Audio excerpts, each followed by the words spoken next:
Hello guys, and welcome to this week's episode of Heavy Metal Tones with me, your podcast host, Tony Evans. This is the first part of a two-part classic album chat.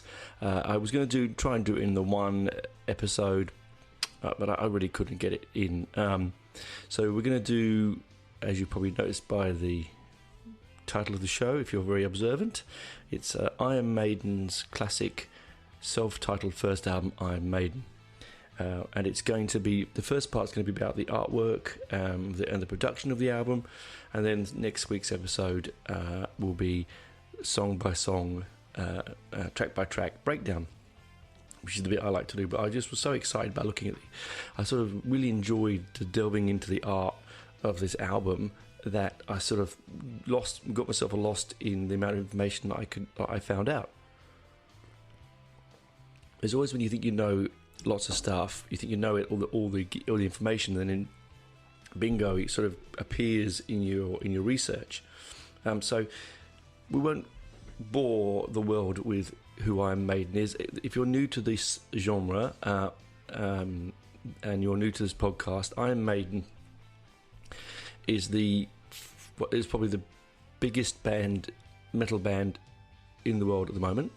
It's also by a long way, it is the most influential, I think, of the modern, and I say modern, the non-heavy rock-based era metal. So your Black Sabbaths and your Deep Purples and so on. They were the founding, one of the sort of leading lights of the new wave of British heavy metal, or NWOBHM.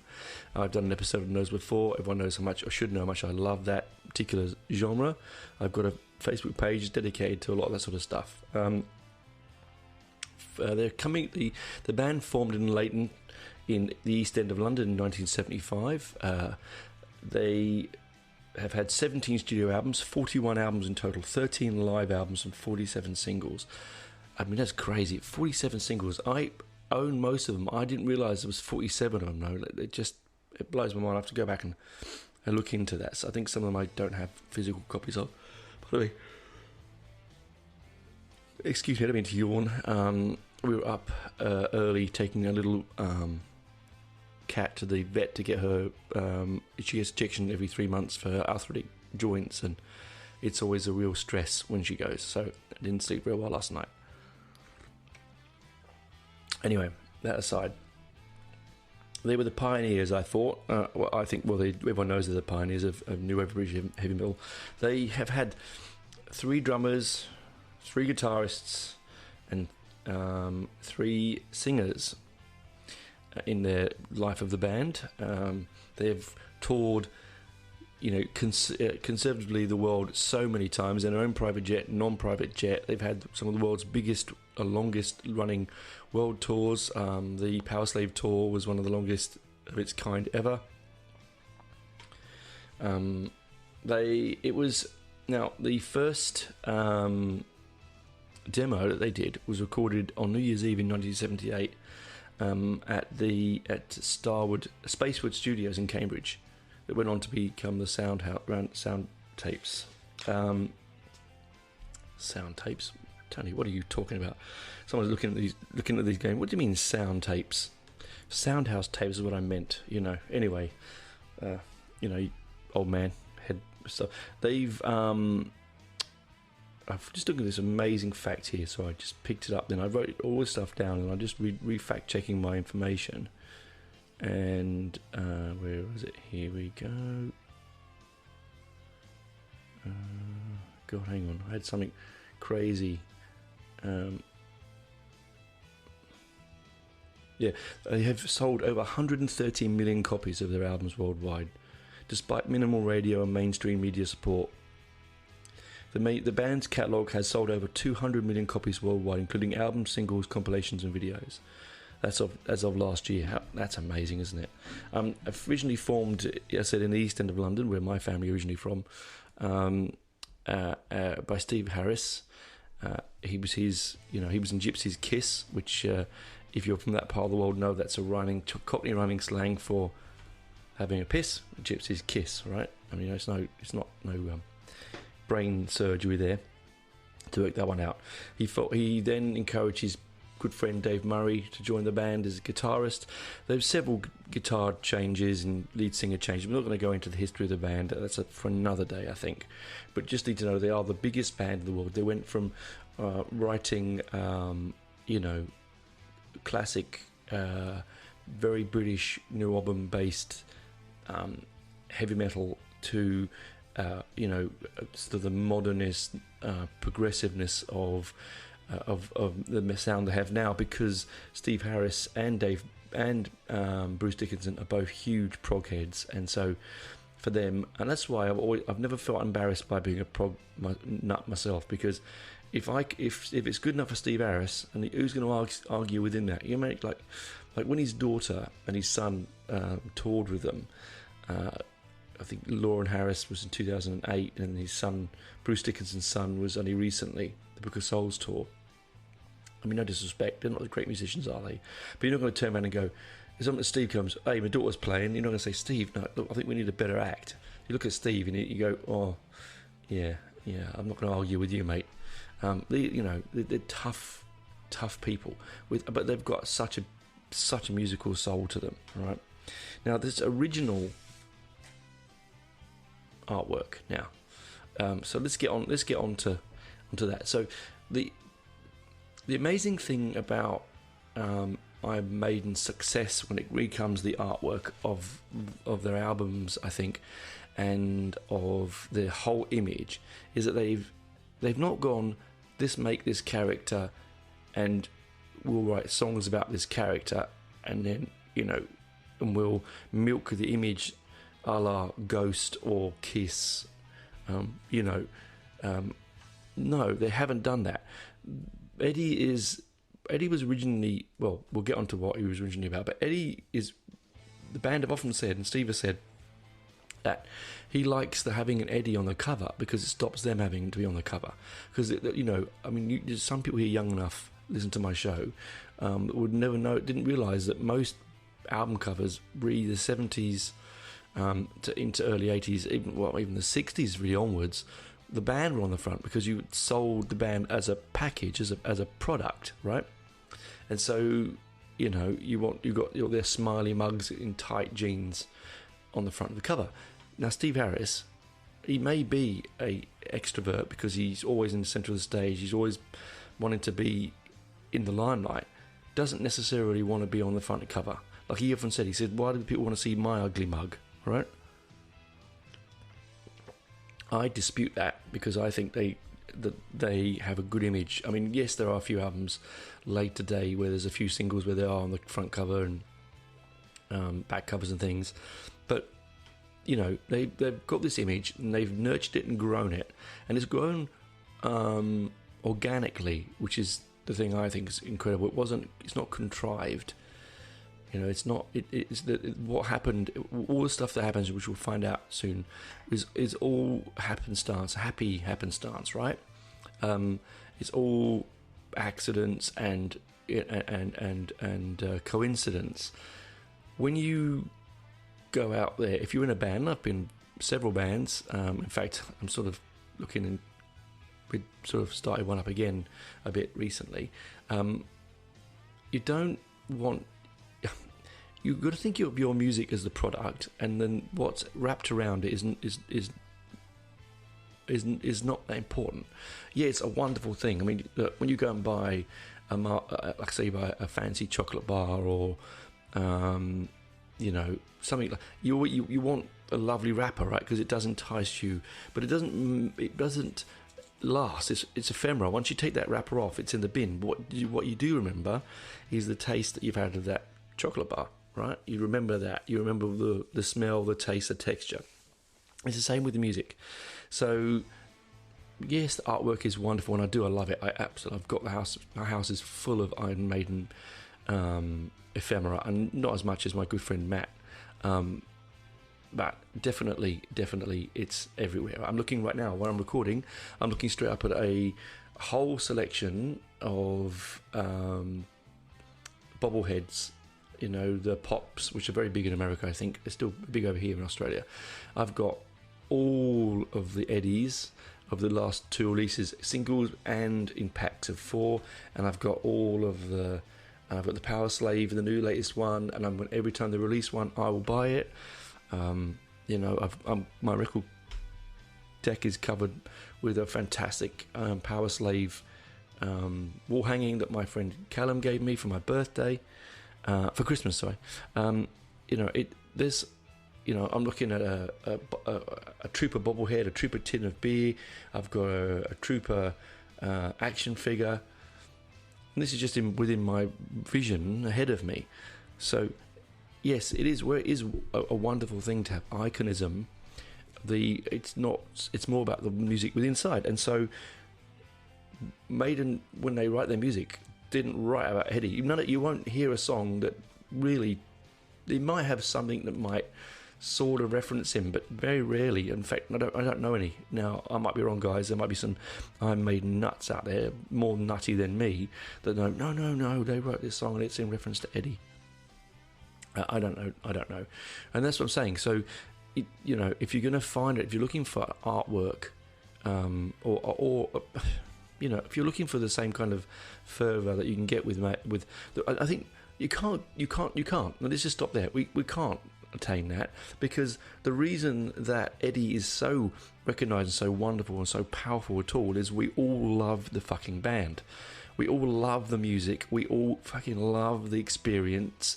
We love what they mean, what they portray, what they talk about, what their agenda is. We love them so much that we're all gonna love their bastard child of Eddie, aren't we? We're going to, right? And they add a bit of fun and humour to it, but also add a bit of. No one could be scared of Eddie. I mean, let's be honest. People out there, I've got friends who are always a bit devilish. Some quite Christian friends of mine don't like it because of that, which is really stupid. Because, as I said, you don't look at the Bible and then go, "Well, okay, that's a boring cover. I won't read the book," do you? It's not about the cover, and it's the same not about the art.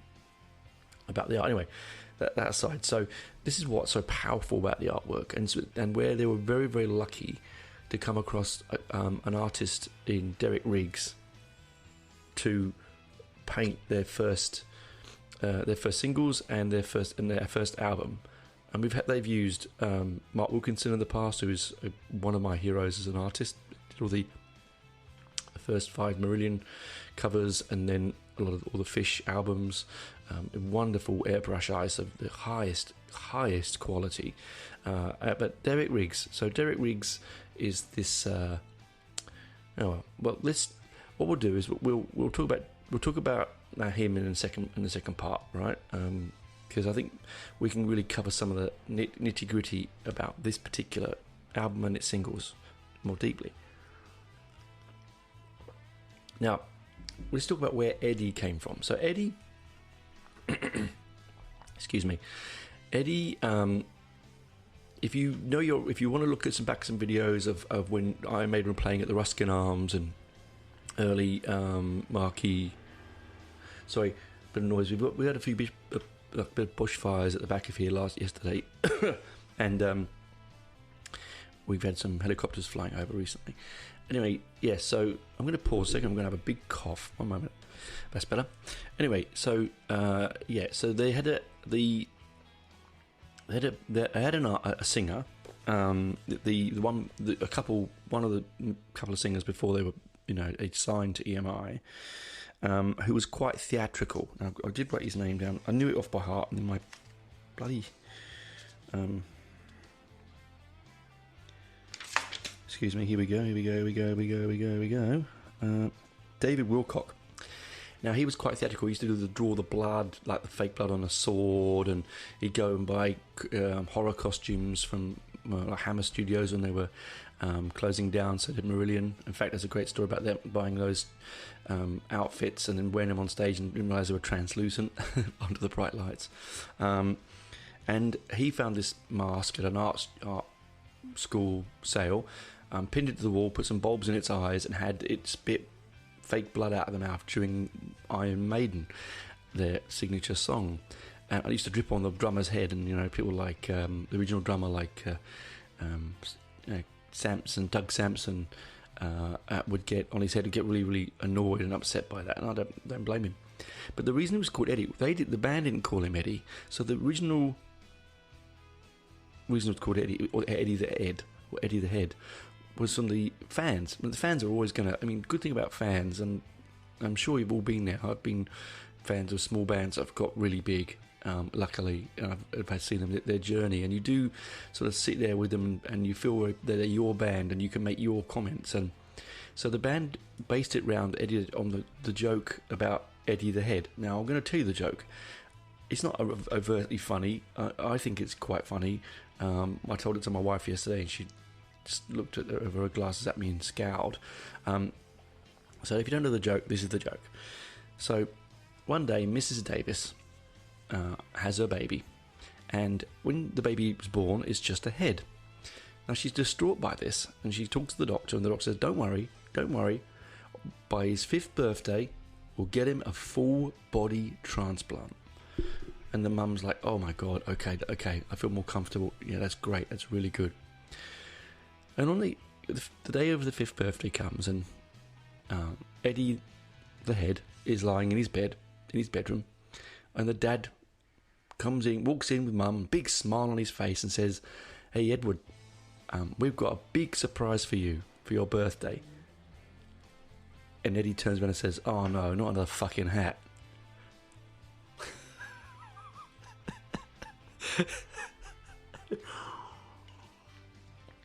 You got to see the side. That's a very EastEndery kind of joke, that one. Anyway, so that's where that comes from. So it's nothing to do with the band, no contrivance again, right? It's just they would have talked to the band would have chanted at it when they came out, and then of course it moved on to this mask they bought, at a joke shop, and they'd put that on, and I think, if I remember rightly, I think it was their manager, I think it was Smallwood, would come out with a mask on and run around.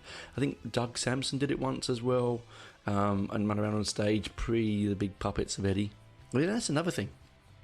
What a wonderful thing that when you go to an Iron Maiden concert, you do wait for Eddie to come on. It's almost, even though you're there for the band, you're there for the music, you fucking loving the experience, but when that Eddie comes out, that 14-foot articulated creature based on the album that you're seeing, the tour, my favourite by a long way is the Somewhere in Time Eddie. I think it's most people's favourite Eddie. I really, really, really liked the Book of Souls Eddie, and I have to say I did not like, I wasn't a huge fan of the Space Eddie for Final Frontier, because to be honest, and everyone knows this, is not an album that I revisit or even enjoy that much. So I just felt I felt that moved too much away from Eddie, whereas all the others are recognisably Eddie. He was a bit, I don't know. I think it was a time and space, I suppose, a time and place. You know what I mean? Anyway, I'm going to go now and revisit my notes for the cover, and we will see you on the other side, freshen my tea up, and yeah. Talk to you soon, guys. Bye for now.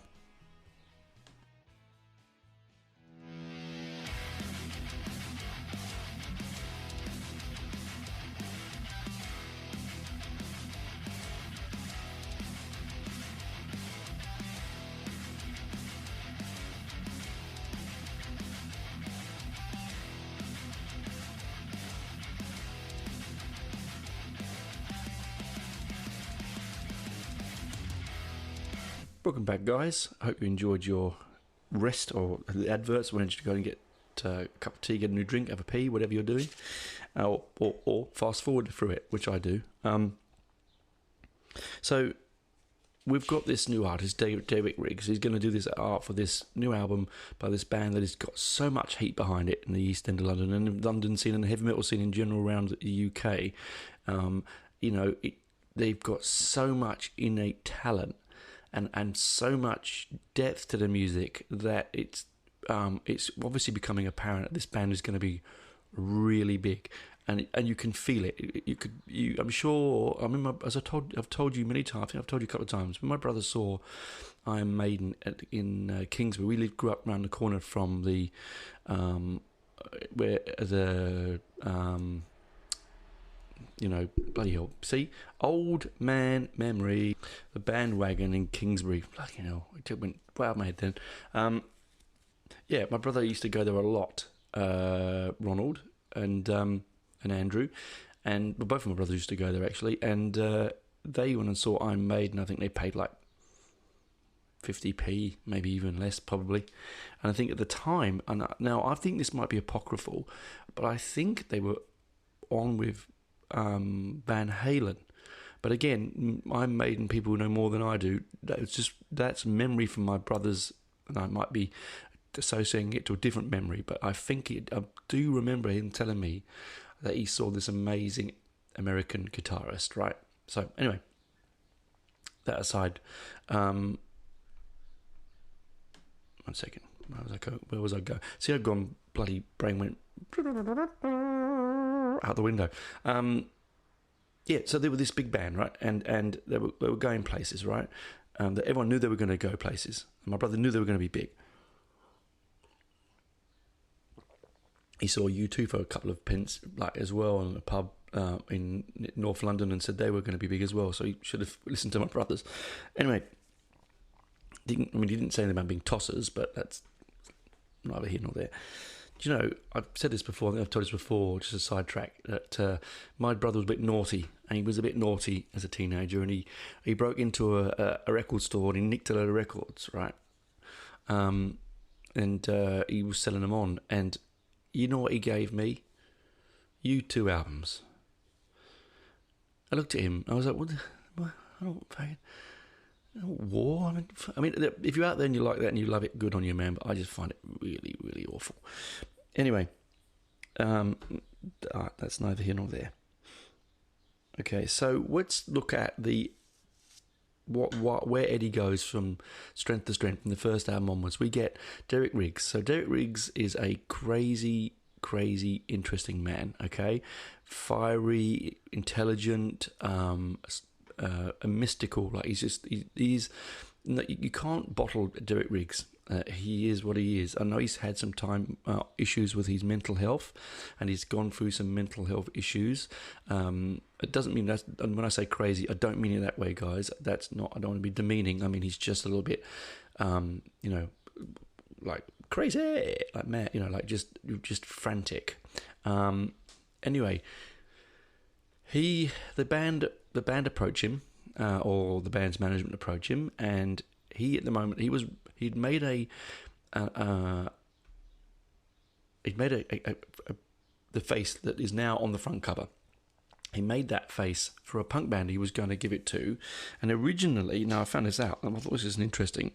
It wasn't called Eddie at all. He originally called it Electric Matthew Says Hello. Because we could have added Matthew there. Could have added Matty. Couldn't we? Which would have been weird. Right. But anyway, so that's the album cover. But let's look at the singles first. So the first single, Running Free, comes out. Now, beautiful piece of marketing here. So you don't see the face of Eddie on the front cover of the single because they wanted the album to be a big reveal. They were so impressed by the album artwork. They were like, no, we're going to reveal Eddie separately, right? So Running Free comes out before the album. It's got, him running that, the classic one with Eddie, running down a back alley, Oop, knocked the mic, sorry, and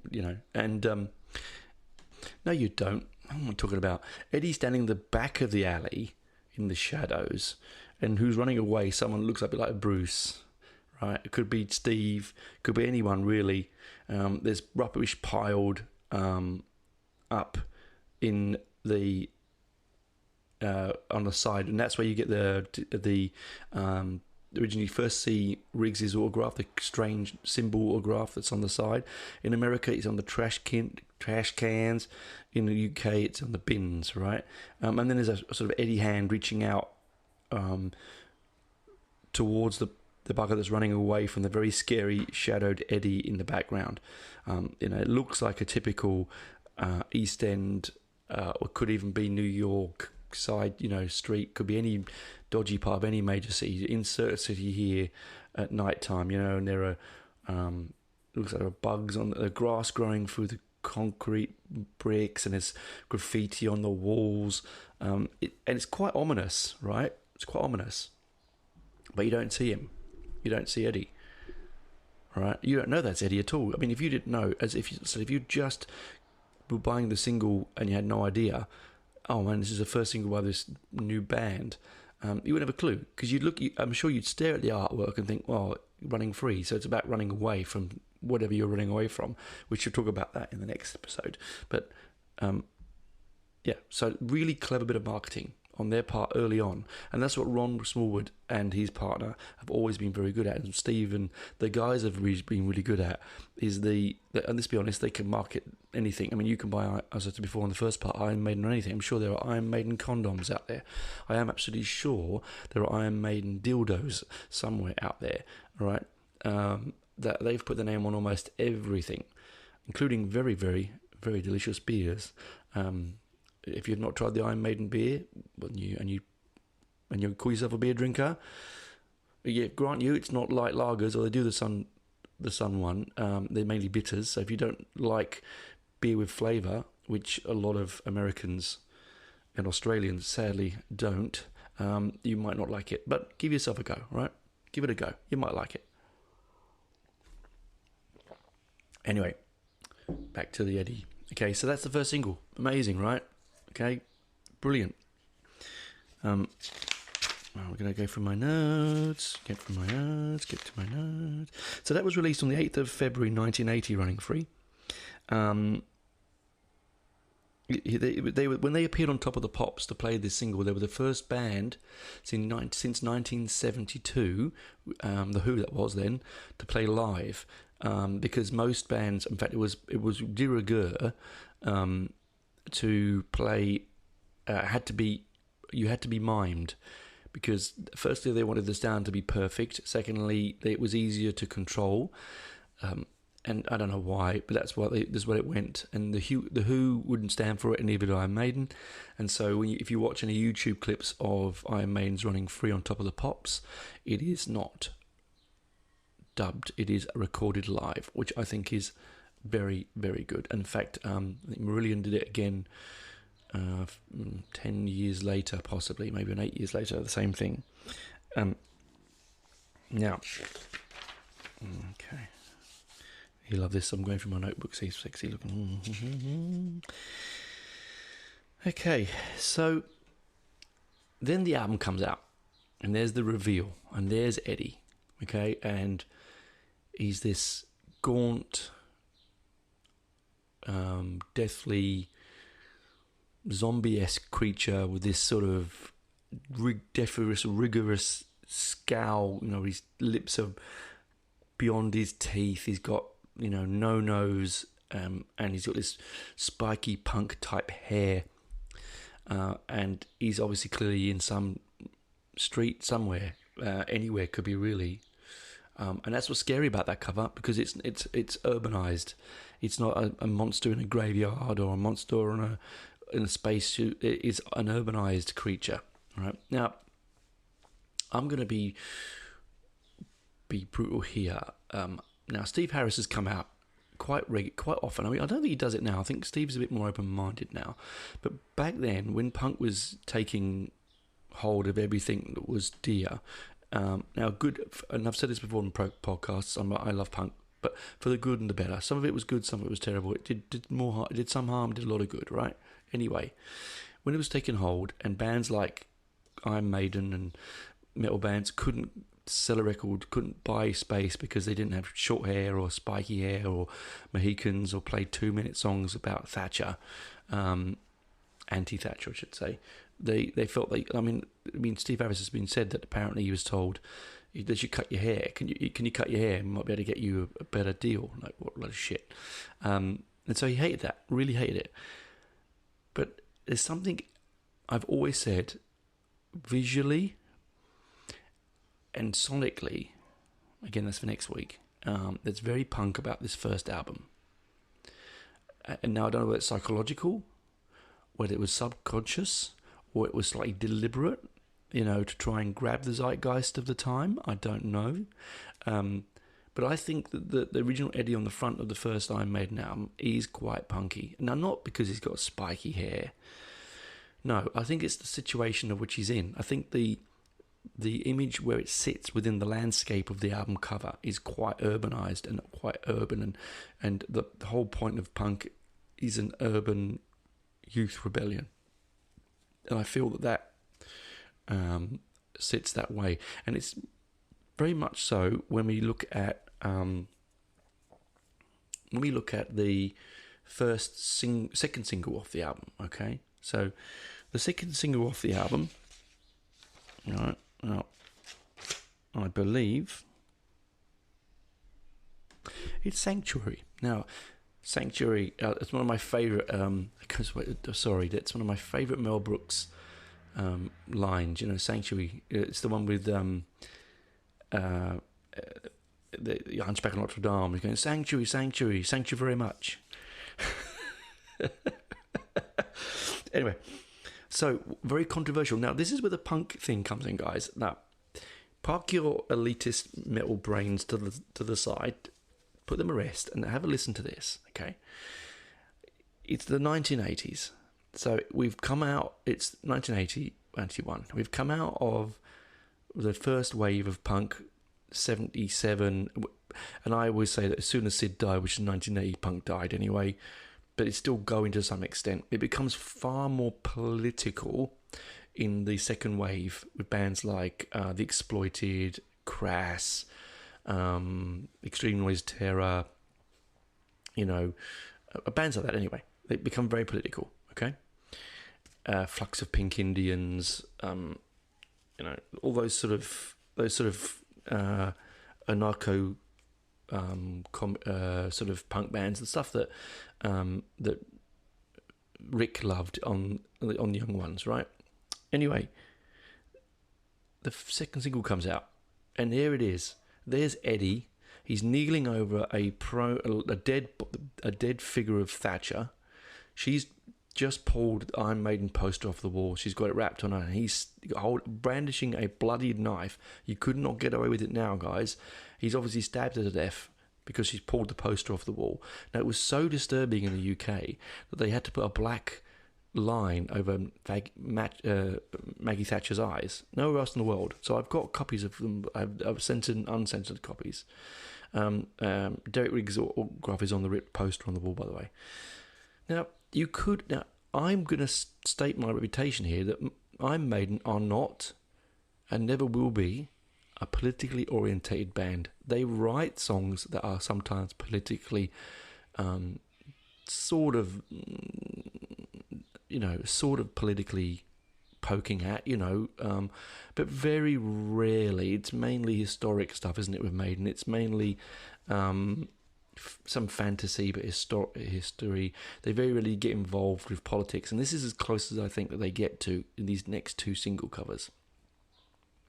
Because there she is, one of the most divisive and most hated prime ministers of the 20th century, a powerful, England's first female prime minister, a powerful woman, which, scared some people, but also, it was the time of, the pound in your pocket meant more than anything else. It was Reaganism, they used to call her Maggie Thatcher the milk snatcher, because when I was at school, and this is a bit of memory lane, some of you guys, young guys won't have any memory of this, but we used to get, about 10 o'clock in the morning, I'm vaguely remembering 10, maybe 11, you'd go and get a bottle of milk each. You'll get a bottle of milk, which is a tiny little half-pint bottle of milk with a straw, and you drink it in class. It was so that the kids after the war, because there was no calcium and the parents had not much money, you would get a part milk, and it was warm. I remember being the milk monitor. I had to go and grab the milk, but because I was the milk monitor, I got an extra one. It was great.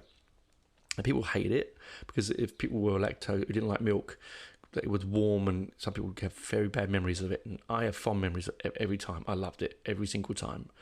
I love milk, and it was like I looked forward to it. because we didn't have it at home. I couldn't drink the milk at home because Mum would say it was for Dad because it's for his tea because he's working. So I never drank milk at home. Same with school lunches. We used to get school lunches, a full cooked meal. I come from. I've said this before, and I'm not unproud of this. I'm not ashamed of this. I come from a relatively, in fact, quite poor family, and large family with single income, and so we got one meal a day, and that one meal a day was, if we were lucky, was at dinner time, and it wasn't that great. You know, my mother, God rest her soul, could burn water. You know, she'd put a 14-pound turkey in at Christmas time in the oven, and it'd come out at 11. You know, a 3-ounce budgie. You know, it was terrible, absolutely terrible. My mother's cooking, God bless you, Mum, but it was, and you know it was. She'd put cabbage on at like 1, and we'd eat it at 4. You know, we'd no, all the water went down all the nutrients went down the sink. There was no nutritional value to it whatsoever. So we used to have a decent meal, school meals. I loved them, apart from some of the puddings. Semolina, I'd rather jump into a glass lined pit and cover myself in vinegar than eat that shit again. But we all have those memories. The point is that we had those things, and she took those things away. Because, you know, she'd privatised the railways and the phone and the post office, and she did some good things. And it's not a plot. I'm not trying to be a political podcast here, but she did some good things. She did some very bad things. Very bad, poor idea of what the working man wanted. There was minor strikes. We had 3-day strikes. I remember having no electricity at night time, having to listen. In fact, one of my fondest memories is listening to my brother's copy of Iron Maiden on a battery-powered record deck. Also, like Hitchhiker's Guide to the Galaxy on the radio to candlelight, battery-powered radio. Anyway, so not liked. Okay, so there she is, this creature standing over, stabbed her to death. Now, the song has got nothing to do with politics, really. Okay. And it was written by one of the other singers of the band. It wasn't written by anyone actually in the band at the time when it was released. Okay, so why, if you dislike punk so much, why are you making what I would call a punk statement? It is a punk statement. It really is. You couldn't get any more punk in 1980 than having a picture of Thatcher slain on the front of your single. You just couldn't. So again, beautiful artwork by Derek Riggs, beautiful monochromal tones, yellows and blacks, and there's no reds on, there's no viscera, you don't see blood on the blade, it's not obvious, but it is really, you can know it's there. It's a really powerful single, all right? And then comes, you think, oh, okay, well, they've got it out of their system. And then came Women in Uniform. Now, and we'll talk about that single next week as music, but it's an Australian cover version, Australian band by Australian band called Skyhooks. Anyway, that aside, it wasn't actually on the album. It was released as a single, not released on the album, which is, again, one of those sort of things that bands used to do, but they used to do that before the album was released, which is interesting. This one was while the album was out. It's like having a sort of second, a second single, right? A second stab at release. It gives you a bit more life. And here we reapproach the more politics, and more. This is actually quite scandalous. I would have said, you see, one of the mantras of punk was to shock, and to some extent, some of the mantras of early heavy metal is to shock as well. You could go down that route. More so the punk thing, though, right? Because you want to express your view politically and socially and morally very quickly, very powerfully, and that's what happens. Imagery is the best way to do it. The second single, as I said, third single, not off the album, so this was released on the album, just the third single, independent single, Women in Uniform, is one of my favourite covers if not probably my favourites of the early single covers, definitely. This one's quite. It got a lot of controversy. Okay, so it's the same environment that sort of the album cover and the single, the first single. It's a cityscape. It's flooded by that fluorescent street lighting, that sort of yellow that turns everything green. It's got the moon in the background, like on the front cover, that's sort of surrounded by the ethereal kind of cloudscape, and coming up the street or out the alleyway or wherever you want to picture, there's a building in the background like a high rise.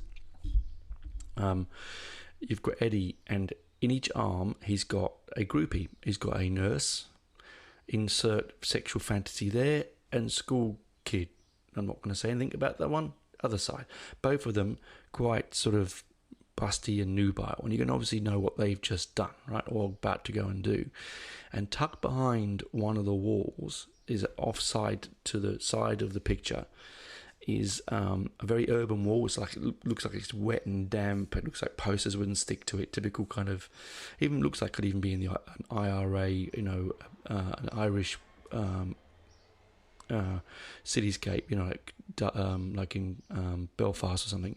But tucked around the corner, about to get her revenge, is Maggie, and she's in full military garb, holding a semi-automatic rifle and wearing a beret. Now, that's not what caused the controversy, would you believe? You would think that would be it, wouldn't it? Portraying our glorious Uben leader as a military dictator or soldier. No, it was the fact that feminist groups got very upset that Eddie was, we were sexually portraying women as objects. Now, what they didn't get about that, and I'm not going to bring it up now in this because I want to talk about the music next week, but what they didn't get, I'll just quickly run over it, is the whole song is about, to be honest, it's about objectifying women. Yes, it is.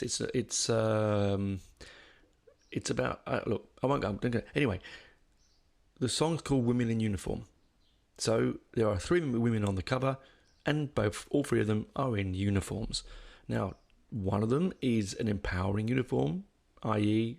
a army / fatigue kind of thing, and the other 2 are sexualizations of.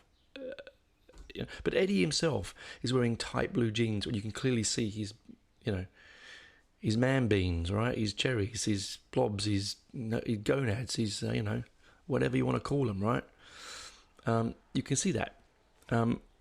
And he's got white. Now, he's a creature of the night, but he's also sexualizing himself as well. So it's a very difficult one. It got blown over pretty quickly. I think people realised, hang on, it was a little bit too much. Criticism for a piece of art on a ephemera was then, wasn't it? They weren't to know they were going to be one of the biggest bands in the world. And the Iron Maiden is on a poster behind Maggie's head, and she's going to get her revenge. And that's what makes this single cover so good. It's very punky again, because there she is, gun, going to attack him, but she's going to get her revenge. So it all comes round in the end, doesn't it? Right? I think that's it, really. And what also is beautiful about the artwork on all of early Derek Riggs albums is that they were all done with acrylics and oils, mainly acrylics. Now, he does digital work now because the acrylics made him very sick. I worked, when I was at art college, I used primarily a lot of acrylic because it was cheap, it dried quickly, you could get some interesting tonal ranges out of it. Not as much as fun as oil, because oil had a bit more movement. You could go back and come back to it more often than you want. You could keep working with it. But it made him sick. And so he went to digital work, which is probably the future anyway now. Most people do that. But that aside, the work he did on all that work is all canvassed. It's all, acrylic to canvas. it's a lot of time and effort put into it. Now, what I haven't actually mentioned yet is I also feel that a lot of this was influenced by 2000 AD, the comic book. Now, in America, I don't know if you've got it in the States or where else in the world, but in the UK, when I was a kid, the 70s and 80s were dominated in the comic range. If you weren't getting American comics or strange British comics that just didn't sell many of, was 2000 AD. And everyone loves 2000 AD. Why? Because that's where Judge Dredd was born. And Judge Dredd, his creator, now I've written this down because I looked into this a bit. Where am I? Where are we? So 1977 he first appeared, so 3 years before the first album. It has that, I definitely think the early Maiden art has a real Dredd, 2000 AD sort of steampunky, I hate that term, sorry, sort of, but I don't know what's the right word. Is it bacchanal? Is it carnal? It's carnal. It's dystopian, I think is probably the right word for it. Actually, it has a dystopian sense to it, and 2000 AD had a real punky feel to it. Anyway, now the original artist, I'm going to butcher his name here. Okay, let's get it. Carlos Ezquerra. Now, I'm sorry, Carlos, I got your name wrong there. But his original painter or concept drawing for 2000 AD for Judge Dredd, and I really do feel that. I was an avid 2000 AD reader. I mean, I read them right until they were very last issued, when they were this big sort of yellowy papered, cheap paper, bifold. It was a big magazine, and it was, I mean, I remember brother had hundreds of copies of them, and they were all faded, and they had that musty smell because they were like cheap paper with cheap ink, and it just gave you a sense of a real Britishness, actually, strangely enough. You know, the American glossy comics, you know, your DCs and your Marvels and all that, you know, beautifully drawn and beautiful, you know, but all with stories that were a bit American. And don't get me wrong, this Americans, when I say this, there's very rarely, you know, it's all a bit twee and a little bit easy and not controversial. Whereas 2000 AD, some of the Judge Dredd stories, I remember reading one where Judge Dredd, there was an anti-smoking law, and he catches someone smoking, and they take them to these sort of labs where they plug them into these smoking booths, and they're in these glass containers over their heads, and they have to sit there smoking in nicotine until they can't take it anymore, and then they stop smoking, and you see them come out all aged, you know, and withered and withered and stinking, and at that time I was really anti-smoke because my mother and father smoked heavily, and at that time my mother was dying of smoking related diseases, and I felt very powerful against it, and I thought that was a really powerful message. And you wouldn't get that sort of thing in a lot of the American comics, because it was about taking the child away into a place that was where everything got fixed and everything looked wonderful and a world of wonderment. Whereas 2000 AD, very much like the music of Iron Maiden, very much like the music of the new wave of British heavy metal, very much like the punk, very much indeed akin to the punk movement. It was about the expression and expressing the dank, dark, unhappy, corrosive and sick part of society that we'd hidden away after the war because we didn't want anything unhappy and not nice to happen. It's like for a long time there in America, I think it's changed now, but I believe Hollywood had this thing where it had to have a happy ending, because they wanted people to come away from the movies with a sense of happiness and not with tension, which is bullshit, because great art is full of tension. Anyway, that's that aside. So I think I really feel that a lot of the Derek Riggs stuff is so 2000 AD. It's so dystopian, and I think to some extent a lot of the lyric content of the first two Iron Maiden albums are very similar, are that way. Even though I said that they're not political, they can be dystopian. That's a different thing, completely different, two different things. Anyway, I don't know what your thoughts are on the artwork. Maybe you should take a look. If you haven't got physical copies of them, you can see their work online. You just go to Google Images and you'll find it. And you just have a gander around the art. Of course, it came to a wonderful head in later on in the later albums, where there was so much detail and so much movement and so much. It was just such a fantastic thing, become part of the pleasure of owning an Iron Maiden album. This is the first dog barking in the background. You can't put money on it, can you? Anyway, that's it for now. I'll talk to you next week when we're going to go. We'll talk about the production of the album, and we'll talk about the track by track, who was on it, when they were on it, what they did on it. We're going to be a bit deeper dive than just, this is a good song. As you know with me, I'll be deeper diving. I hope you enjoyed this one. I really enjoyed looking at the art again and thinking about the art as well. Coming from an art background myself, I thought it was a really nice thing to do. Anyway, that's me for this week. Talk to you next week. Bye guys for now. Bye. Have you ever Googled your own name? Prepare for a shock, because your personal info, including addresses and phone numbers, is all out there. It's all harvested by data brokers and sold legally. Aura is a personal digital security service that scans the internet for your sensitive information and provides a full suite of privacy-enhancing tools. For a limited time, Aura is offering listeners a 14-day free trial at aura.com/safety. That's AURA.com/safety to learn more and activate the 14-day trial period.